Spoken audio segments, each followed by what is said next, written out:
Now, do you want to do like...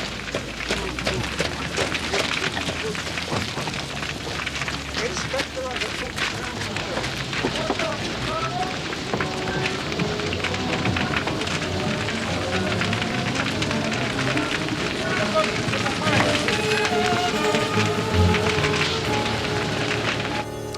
Thank you, George. From the point of view of the criminal expert, London has become a singularly uninteresting city. Well, I hardly think you'll find many decent citizens to agree with you. Well, one must not be selfish. The community is the gainer and no one the loser, save the poor unfortunate specialist whose occupation was gone.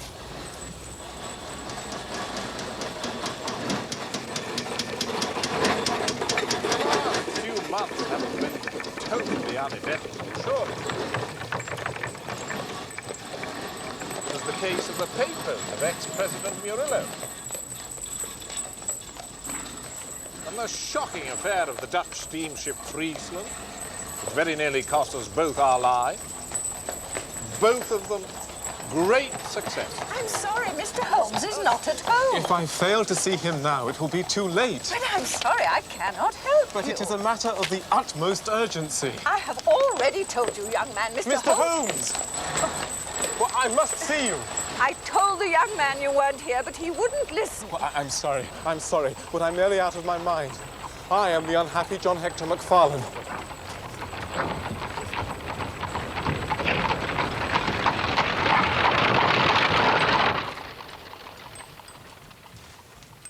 Now, tell us quietly and slowly who you are and what it is that you want.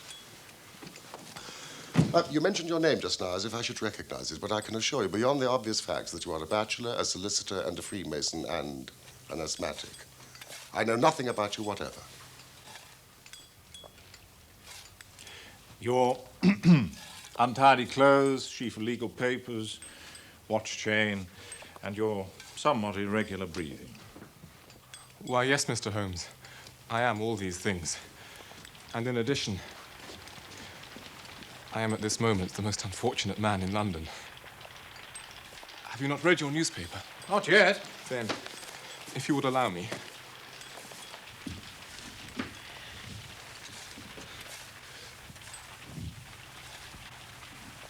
At about 12 o'clock last night, an incident occurred at Lower Norwood which points, it is feared, to a serious crime.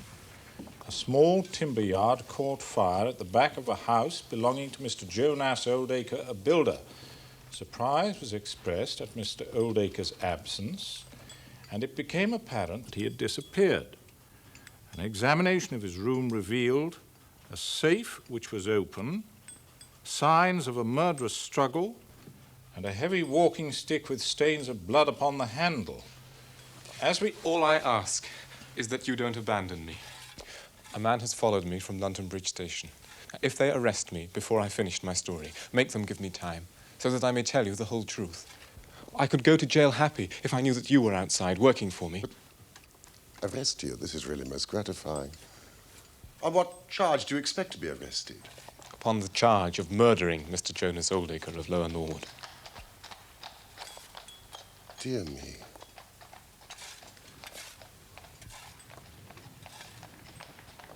As we go to press, sensational developments have been reported. Charred remains have been found among the ashes of the fire, and the police theory is that the victim was clubbed to death and the body ignited. It is known that Mr. Oldacre received a visitor last night, and the stick has been identified as belonging to that person, a young London solicitor by the name of John Hector McFarlane.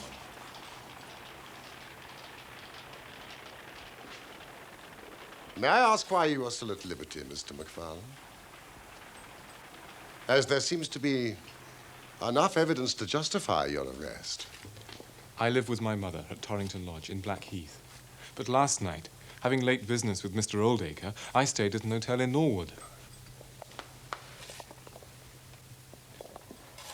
Mr. Holmes, I knew nothing of this affair until I was on the train to my office this morning and read what you have just heard.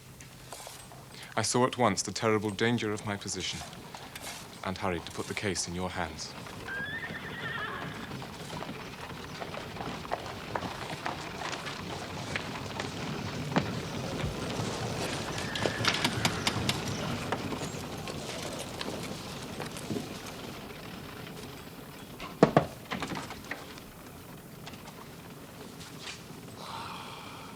Inspector Lestrade, we have been expecting you.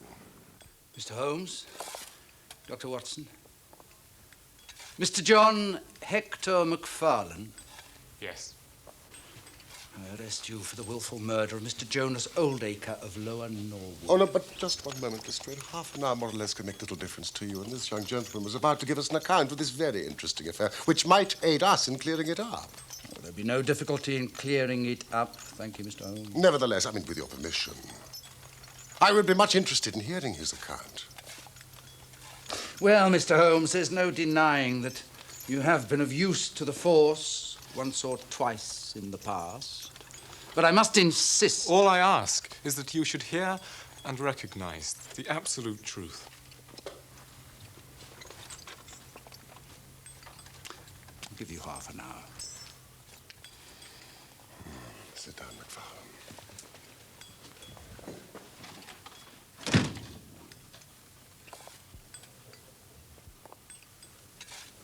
Thank you, Lestrade. We must warn you that what you say now will appear in evidence against you. Pray continue. I must first explain that I knew nothing of Mr. Jonas Oldacre, although his name was familiar to me. Many years ago, my parents were acquainted with him, but well, they drifted apart.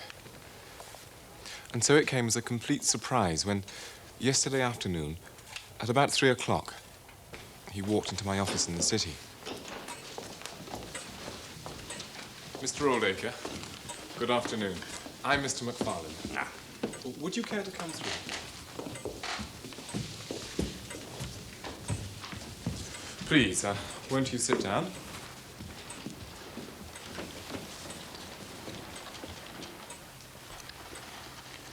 How can I help you?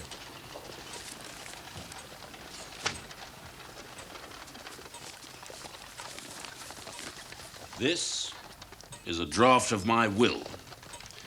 I want you, Mr. McFarlane, to cast it into proper legal shape. I shall sit here while you do so.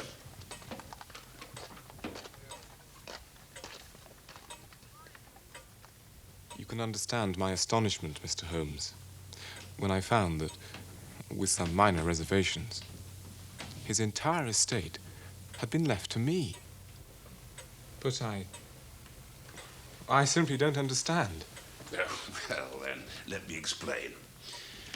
I'm a bachelor, Mr. McFarlane, with few relatives, and none who deserve my consideration. Well, that may well be so, Let but... me finish. I beg your pardon. For many years now, I have withdrawn from my business.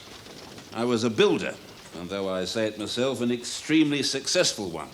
Successful enough to have gained considerable wealth and thus live out my life in complete, if solitary, comfort.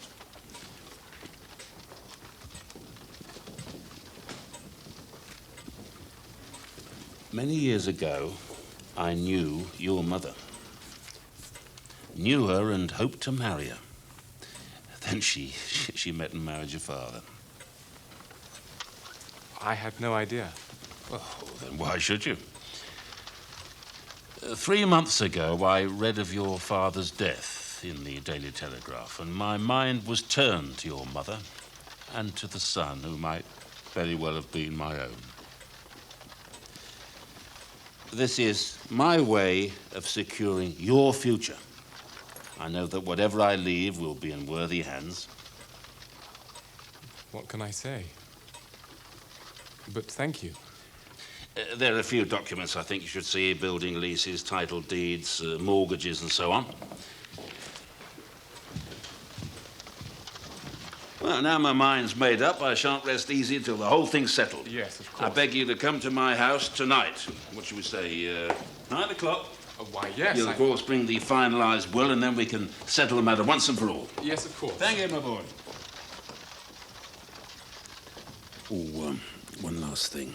Not a word of this to your dear mother until everything is settled. I want it to be a little surprise for her. Little, You promise? You have my word.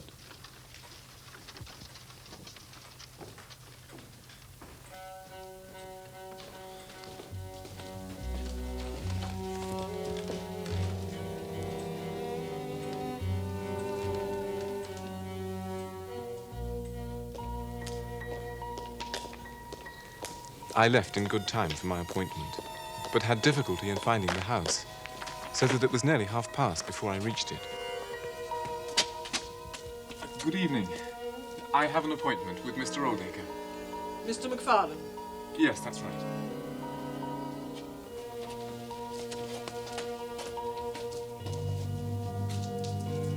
It was not the warmest of receptions, and the house itself had a peculiar, unloved feeling.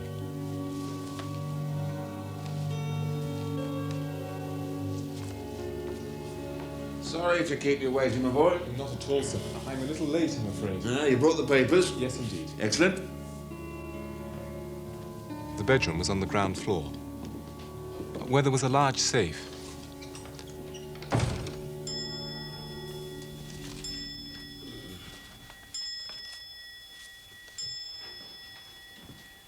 Bring the rest of those papers, my boy.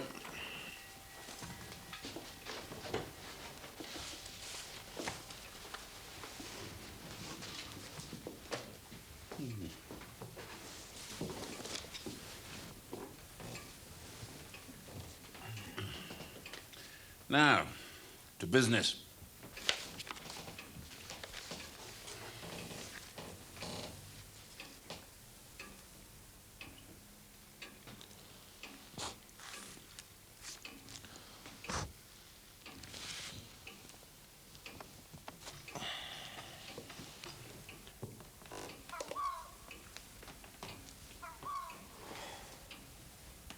All done?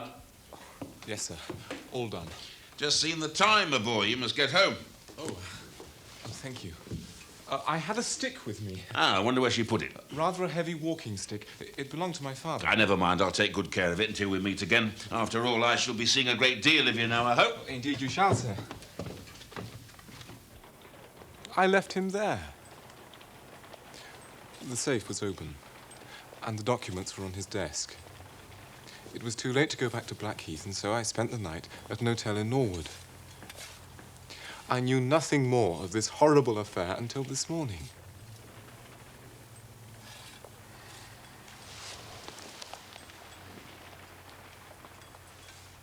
Do you have the original draft of the will that Oldacre brought you? Why, yes, I have it here.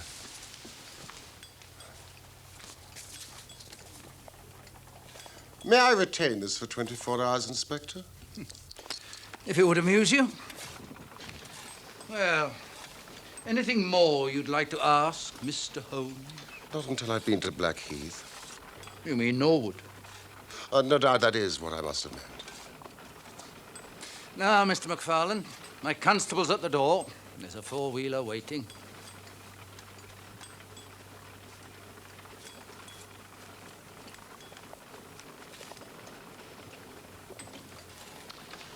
Morning, gentlemen. Morning.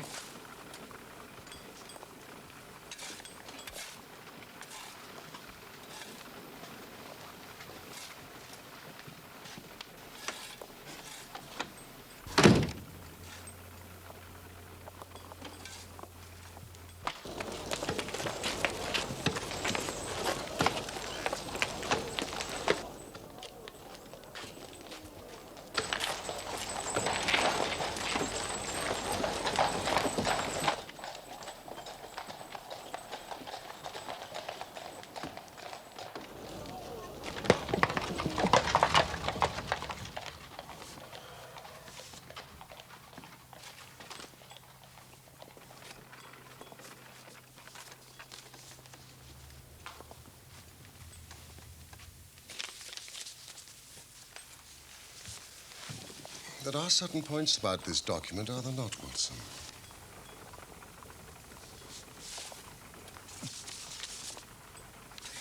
Well, I can read the first two lines, and these in the middle of the second page, and one or two at the end. I mean, they're as clear as print, but the writing in between is very bad, and there are several places where I can't read it at all. What do you make of that? What do you make of it? That it was written on a train. The good writing represents stations, the bad writing movement, and the very bad writing Passing over the point. A scientific expert would pronounce at once that it was drawn up on a suburban line, since nowhere save in the immediate vicinity of a great city could there be so quick a succession of points. Granting that his whole journey was occupied in drawing up the will,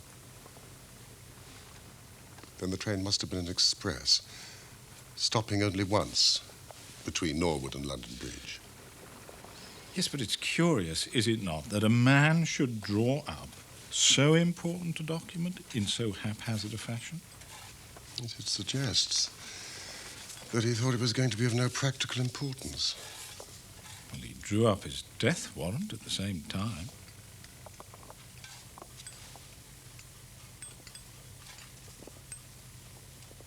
This case is not clear to me. Come, Watson.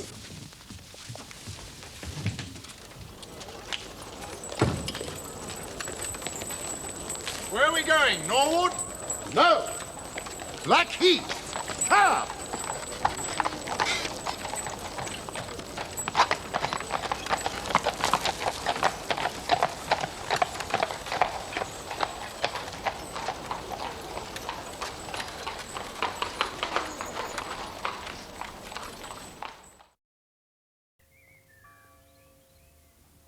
My son's the gentlest creature on God's earth.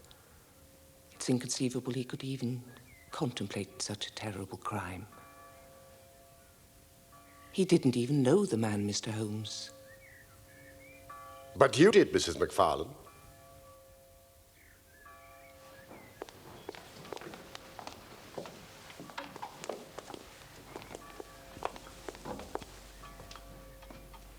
Years ago, I'd forgotten that he ever existed.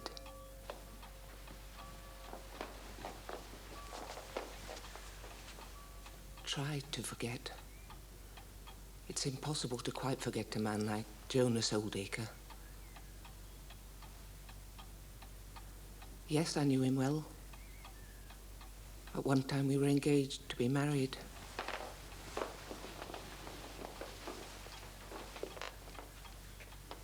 Thank heaven I had the sense to turn away from him and marry a better, if poorer man. Oh, please.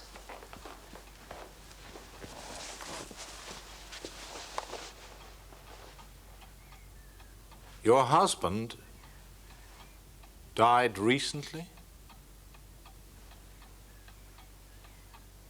He was a kind man. A gentle man. He was everything Jonas Oldacre was not. And yet at one time you were prepared to marry him. I said that I knew him well. But the more I knew of him, the more I came to realize I knew him not at all. He would change, suddenly. What I saw frightened me. There was a dark side to his character, Mr. Holmes. A desire to cause pain.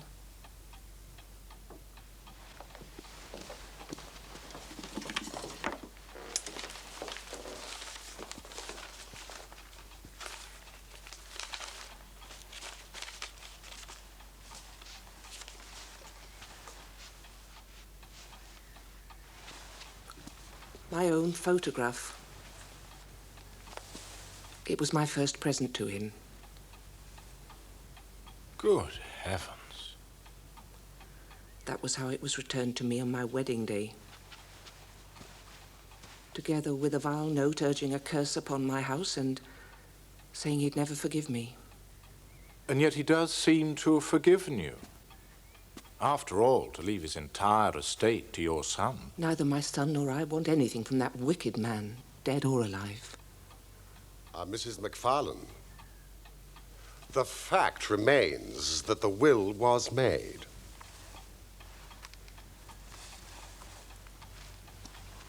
I simply can't understand it. Why? Have you ever spoken of Oldacre to your son? I mean, perhaps told him what you've just told me now?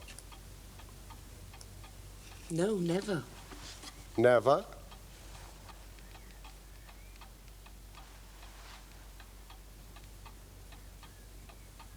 He found the photograph.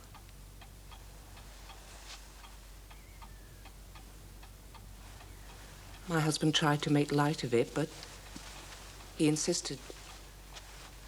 My husband told him something of the truth. That's all. And the boy was disturbed? He was upset, naturally. You see, Mrs. McFarlane, what the police might say is that if he had heard of Oldacre's behavior toward you, it would predispose him toward hatred and violence. And so their case against him would be considerably strengthened. No. There is a God in heaven, Mr. Holmes. And that same God who's punished that wicked man will show in his own good time. My son's hands are guiltless of his blood.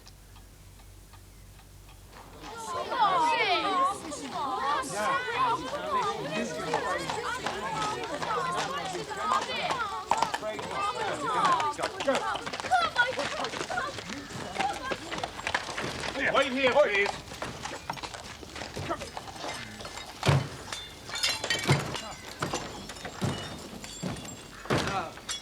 Mr. Holmes, Dr. Watson, we're just clearing up.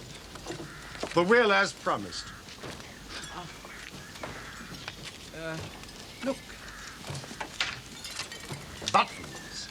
Trouser button. No doubt you brought your glass with you. The name is Hyams. According to Mrs. Lexington, the housekeeper, Hyams was the name of Mr. Oldacre's tailor. Presumably the organic remains have been removed to the laboratory. They have, Doctor, though they'll be of little use, I suspect. The poor devil was no more than bone and cinder. How very convenient for the murderer. Not, I might venture, for Mr. Oldacre.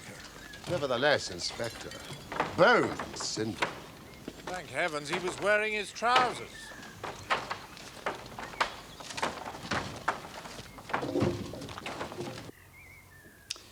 The stick belongs to the accused. He's never denied it. He says that he could not find it when he came to leave the house.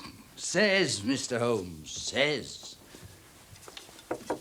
My experts made out footmarks of both men on the carpet.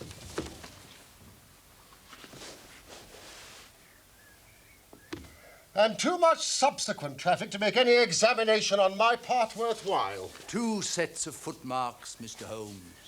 None of any third person. Another trick for your side. I suppose all these papers are from the safe. Correct. And nothing, absolutely nothing, has been removed? Nothing whatsoever. We have opened 1 or 2, as you can see, to check the contents. May I check them? By all means. I myself have business at the yard. Oh, and I would like to see the housekeeper. What is her name? Mrs. Lexington? She'll add nothing more to what you already know. Nevertheless. I'll send her in.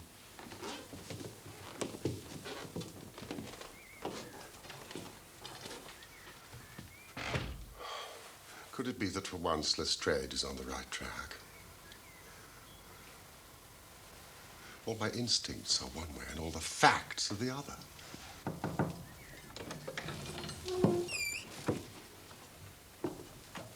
You wish to see me, sir? Yes, Mrs. Lexington. This is my friend and colleague, Dr. Watson. Do sit down. I'll stand, if I may. This room has no comfort for me.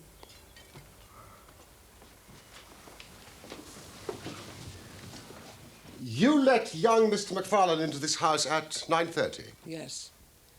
And I wish that my hand had withered before I'd done so. And you retired to bed at? 20 minutes past 11. 20 past 11. And you heard nothing? My room is at the far end of the house. I heard nothing until the fire alarm sounded. And it was then, only then, that I realized my poor master had been murdered. Mrs. Lexington, to your knowledge, did your master have any enemies? Every man has his enemies. And a businessman like Mr. Eldacre, more than most, perhaps? He was a well-respected gentleman who kept himself very much to himself. Do you know anything about these papers? I know nothing of Mr. Oldacre's private affairs. The buttons that the police found in the fire. My master had 3 suits made by Mr. Hyams. 2 are still in that wardrobe there, and the 3rd he was wearing that night. Thank you, Mrs. Lexington. You have been most cooperative.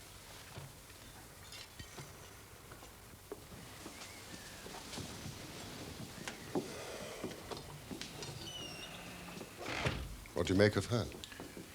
Tight as wax, if you ask me. But then, perhaps that's her usual manner. It's all wrong. I feel it in my bones. Something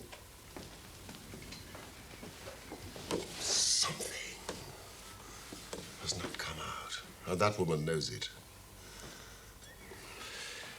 Holmes, would you like me to have a look at these papers? Well, a man's bank account can tell us as much as his diary. Correct. Thank you, Watson.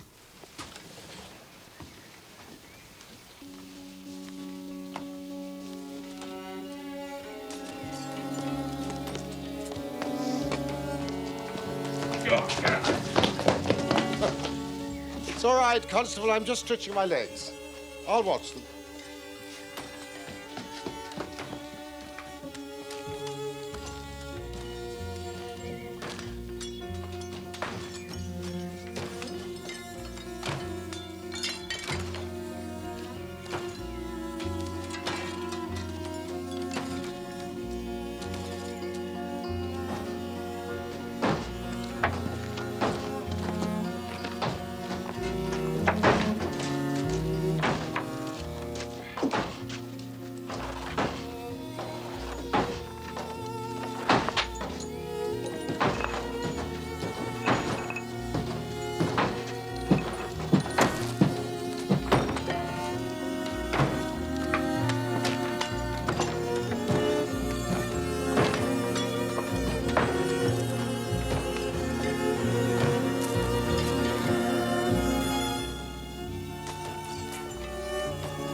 Ah, Constable!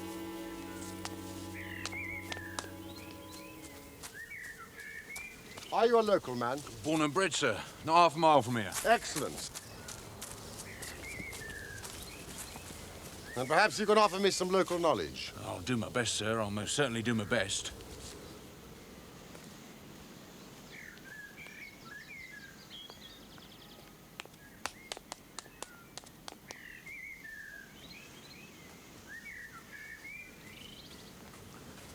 Holmes?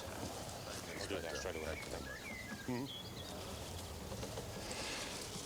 Lestrade did say that no documents had been removed. Yes. That's what I thought. You found something? No, it's what I haven't found that interests me. There are certain cross-references to various deeds, valuable deeds, none of which I can find.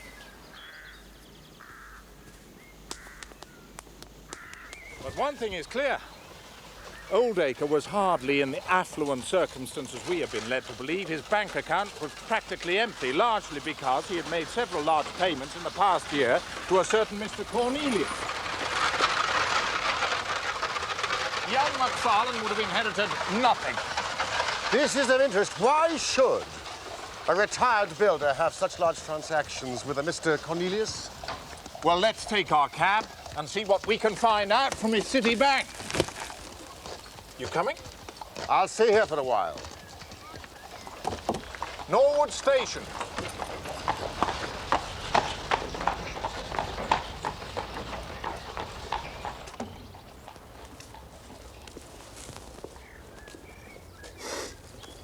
So you're not going back to London with your friend, then? No. Not yet, anyway. I do hope my presence doesn't inconvenience you. Oh, by the way, I should warn you, I found an undesirable lurking about by the gates. I saw him off... Undesirable? A tramp, Mrs. Lexington, a gentleman of the road. They'll get nothing here. Ah. You don't believe in supporting our less fortunate brethren? I work, so can they. Quite so.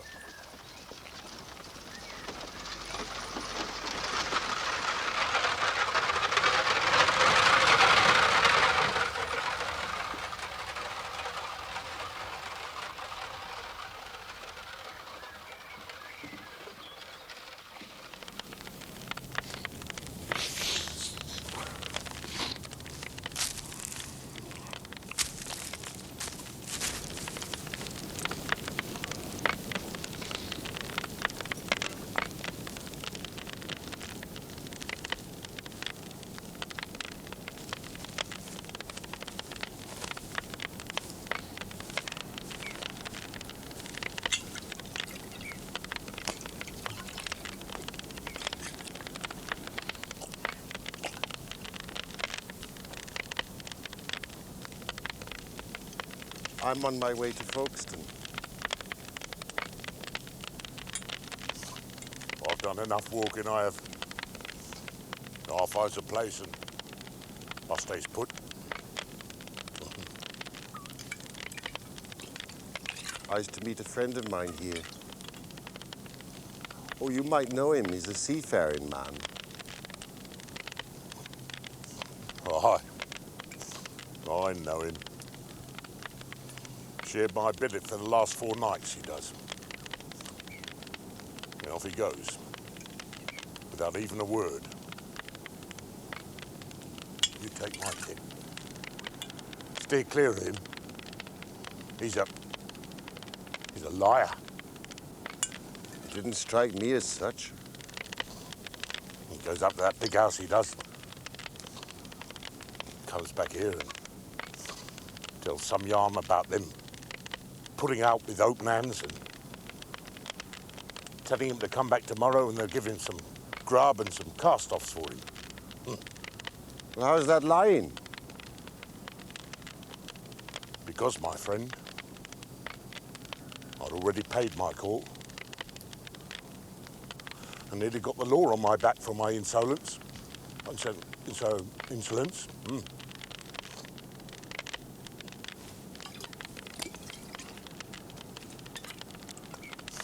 Perhaps he told him a pleasing tale. Are you saying that a drunken sailor has more to offer than the sergeant in the 22nd? Oh, no. No.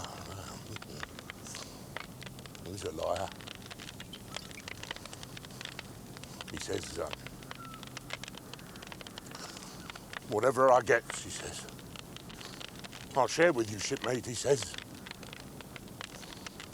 Off he goes. Not a sight of him since.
Holmes.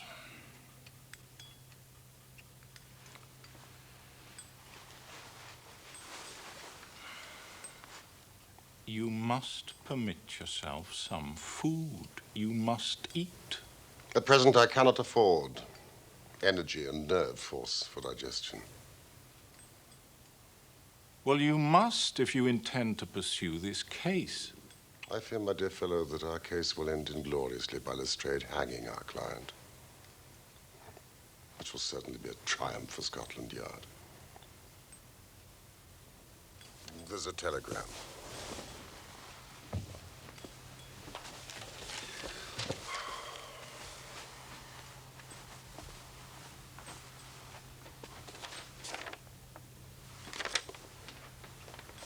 Important fresh evidence to hand. McFarlane's guilt definitely established. Advise you to abandon case Lestrade. It is Lestrade's little cockadoodle of victory.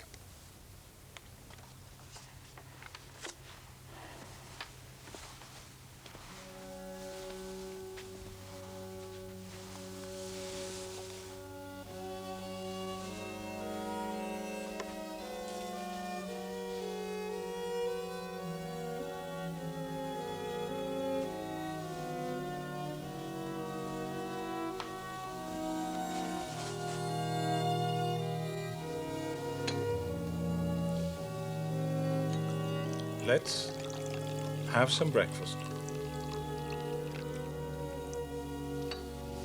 And then go out together and see what we can do. I feel as if I shall need your company and moral support today.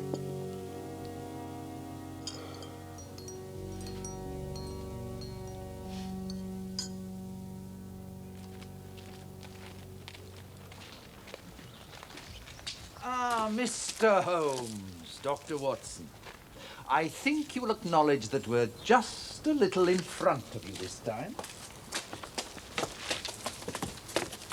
Step this way, if you please, gentlemen, and I'm sure I can convince you that it was John McFarlane who committed this crime. I don't like being wrong any more than the rest of us do. Still, a man can't always expect to have it his own way. Can he, Dr. Watson?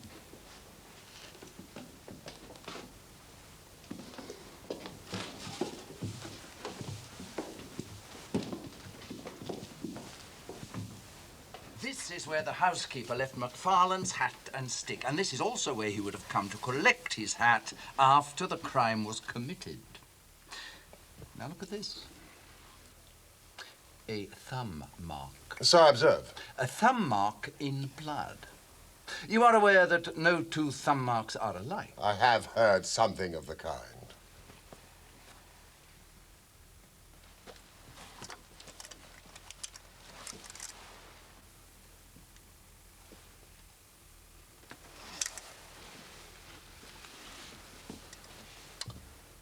Identical. And that was taken from McFarlane this morning. Definitely the same thumb mark. And that is final. Quite final. Who made this discovery? It was Mrs. Lexington here who drew my constable's attention to it. And I suppose there is no doubt that the mark was there yesterday. Well, of course, McFarlane could have crept out of jail in the middle of the night just to strengthen the evidence against himself. Have you any objection if I take a stroll upstairs? No, none at all. There's nothing up there, though.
Sorry things look so bad, Holmes.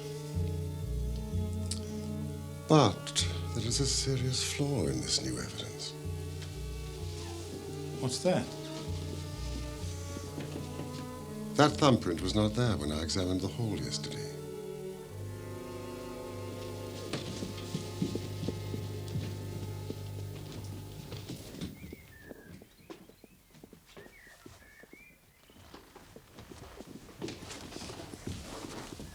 Inspector Lestrade, I cannot help thinking your evidence is incomplete. What do you mean, Mr. Holmes? Only that there is an important witness that you have not yet seen. You can produce this witness, can you? I think I can. Well, then do so.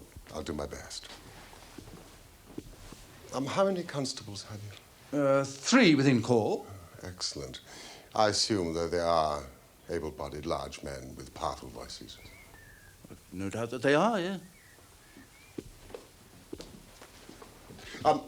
In the outhouse, there is a quantity of straw. I would like 2 bundles brought in. Straw? And 2 buckets of water. Water? Ask them to bring it to the top landing, will you?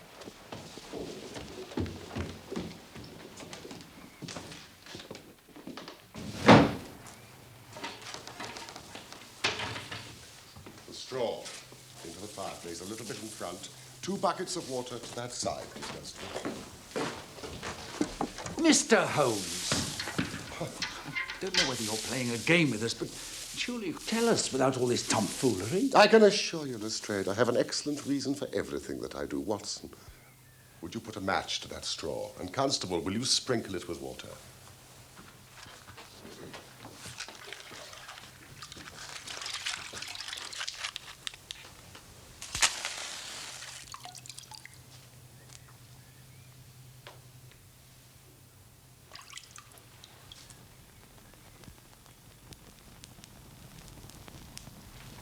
Now, we must see if we can find this witness for you, Lestrade. Gentlemen.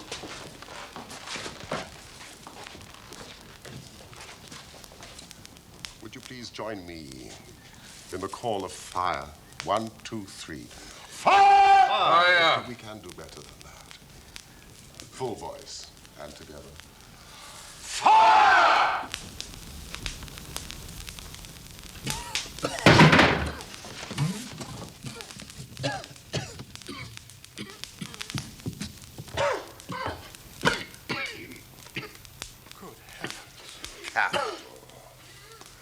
Constable, a bucket of water on that straw. Lestrade, allow me to present you with your missing principal witness, Mr. Jonas Oldacre. What's this, then? What have you been doing all this time? I've done no harm. No harm? You've only done your best to get an innocent man hanged. Listen, if it wasn't for this gentleman standing here, I'm not sure you wouldn't have succeeded. Take him. Let us see where this rat has been lurking.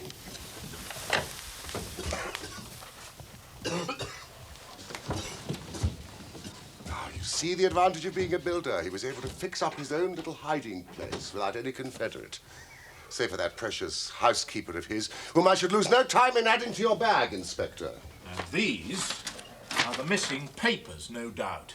No doubt whatsoever. Constable, find the housekeeper.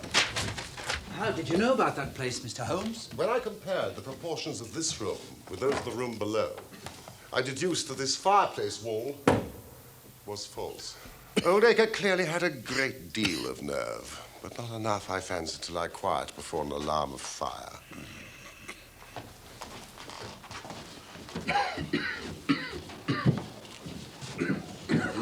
How in the world did you know that he was in the house at all? The thumb mark, Lestrade. When I examined the hall yesterday, it was clear. Therefore, it must have been put there during the night. But how? After MacFarlane had examined the papers that night, he resealed them. To do so, he used his thumb upon the wax. Brooding in that den of his, it suddenly struck Oldacre what use he could make of that thumbprint. Smearing the wax with a little blood, He made what appeared to be absolutely damning evidence against McFarlane. But what was the object of his deception? Ah, well, you see, Inspector, in order to swindle his creditors who were pressing him, Oldacre emptied his bank account by paying out several large sums to a certain Mr. Cornelius. Now, I have no doubt that Messrs. Oldacre and Cornelius are one and the same person, the object being to change his name, draw on the money, and then vanish. We see before us a very deep, malicious, and vindictive man. Did you know that he was once refused by McFarlane's mother? All his life he has longed for vengeance. If he could give the impression that he was murdered by the only child of his former sweetheart, what more bitter revenge? I would never have allowed any real harm to befall poor Mr. McFarlane, I assure you. That's for the jury to decide. You're charging me for a joke? It's nothing more than a practical joke. It was nothing less than murder. The body in the fire. But whose body was it? An old sailor, Lestrade, who had fallen upon hard times. When I examined the ashes of that fire, I discovered that your experts had missed this. It is a tooth of the great white shark, and you see that it has been lightly carved. It is typical of the work carried out by seamen. Well, this isn't evidence enough to show who died in the fire. I know for certain that on Monday, the day before the murder, a tramp called at this house. Yet when I questioned the housekeeper, she assured me that no such tramp would ever be welcome. Not only was his reception welcoming, but the man received some of Oldacre's clothing. Yesterday, near the front gate, I found the calling card that he left, a coded sign advising his fellow travelers of a charitable welcome. And last night, with the help of your local constable, I talked to one of these fellow travelers, who said that the unfortunate seaman had been asked to call back the following day with the assurance of further hospitality. And so, the next morning, wearing his new clothes, or at least his new trousers, he returned and was never seen again. You've saved an innocent man's life, Mr. Holmes. You've also saved me some embarrassment. Ah, my good chap. You will find that your reputation has been enormously enhanced. Just make a few alterations to that report which you are writing, and they will understand how hard it is to throw dust in the eyes of Inspector Lestrade. You don't want your name to appear? Not at all. His work is its own reward. I'll see you hanged for this. That privilege must surely be mine.